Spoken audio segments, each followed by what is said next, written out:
many of us in YDL, I talk a lot about, right, the natural lifestyle approach to healing. And one of the reasons is medications often have side effects. And there are a lot of medications that have the side effect of increased risk of osteopenia and osteoporosis.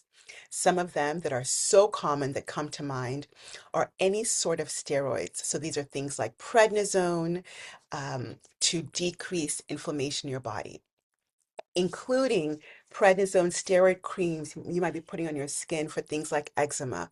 Over time, that absolutely gets absorbed by your system and increases your risk for osteopenia and osteoporosis.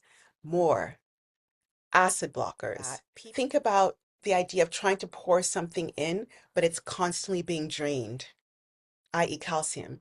All those things I just mentioned are just draining your calcium. So the way to reverse is really to focus on the things, stopping those things I just mentioned. And then this thing about calcium, if you're eating enough food, which most of us are, thankfully, we're not starving, unless you have an eating disorder, and then you need to address that.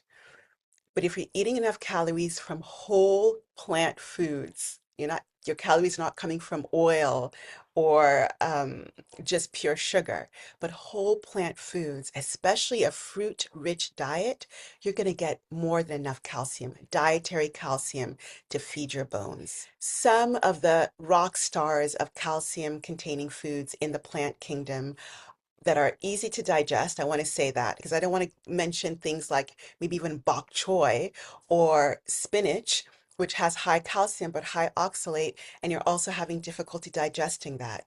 So I go to the fruits, so easy to digest. And some of the rock stars in this are definitely your citrus, your oranges, high, high, high in calcium. In the summertime, figs. So oranges are more winter, figs. Wonderful. In the springtime, your berries are a rock star.